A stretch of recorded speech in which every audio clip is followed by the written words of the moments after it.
Well, here we are in the art Moloka, brainchild of Cvita Mamic, and we're going to talk to her a little bit about the origins of her medicine path. So, for starters, what began your path in medicine? Okay.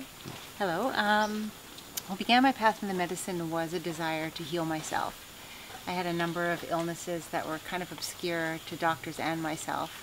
Different body pains, different emotional pains that I couldn't quite get a grasp on why they existed, not really understanding too much, and feeling a little bit helpless at home. So I was lucky enough to come upon a ceremony in the United States for the first time, and that one night gave me more answers than I had hoped for, and got me really curious about what the medicine had to offer.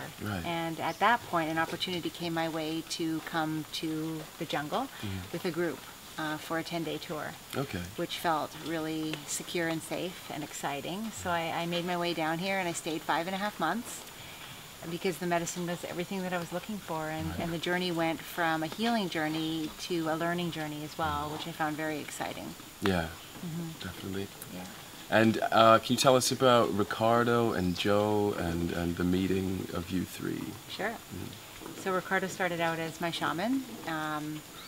He worked on me for the 5.5 months that I was there, and after about the 3rd month, we kind of just came into each other's sphere and formed a friendship. And another friend of mine that wanted to help Ricardo, he had chosen at that point to start his own center, and so we wanted to help him. And at that time, you know, in walked Joe, and Joe, charismatic Joe, loves people, loves to talk. Where was Joe coming in from? He was coming in from the States, and I was in a rather quiet place in my diet, so it was an interesting meet. Of like, who are you? The gregarious, very talkative Joe, and he wanted to come in on the project with us. So it was interesting, you know, a couple of people that originally started with us fell off, and Joe came in, and you know, the match is perfect. I call it like the triangle of love. Everything really works well between us. And we decided to commit to starting Nihue Rao, which brought me here for a longer period of time. All right, well, I think we'll talk about what it feels like as a woman to come to the Amazon. You know, it can be intimidating for any human from a vastly different culture to be like in the jungle, you know, the spirits and whatnot. So would you want to sort of come at it from the angle of a woman and the efforts you've made to make women feel safe here? Sure. Yeah, it's really understandable. You know, I was one of those people that came for my first time, and as much as I've traveled around the world, I was a little nervous. Not to mention, it's not just the Amazon, but the idea of coming to this remote location, drinking medicine. You know, one never knows what's going to happen in ceremony.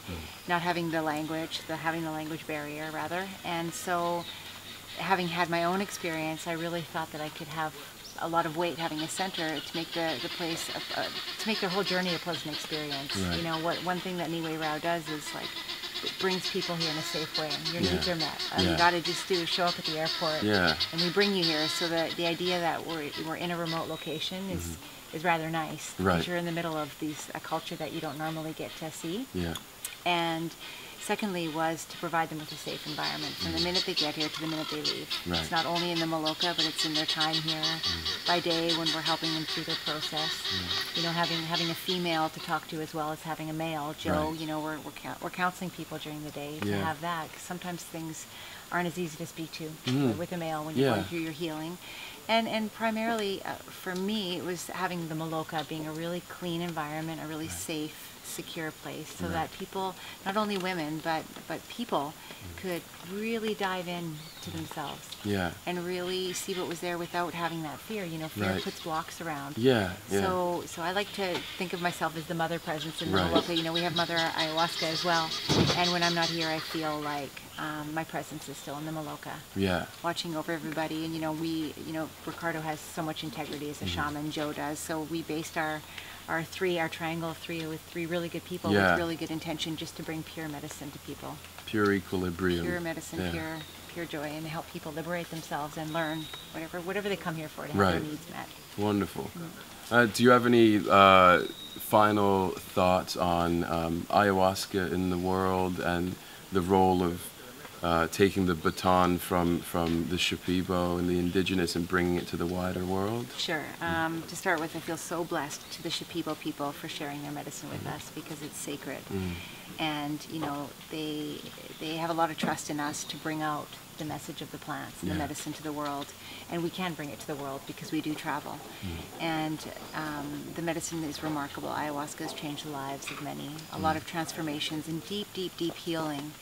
And it also, you know, brings integration from people all over the world. Not only are we sharing this medicine, but we're sharing our medicine. Yeah.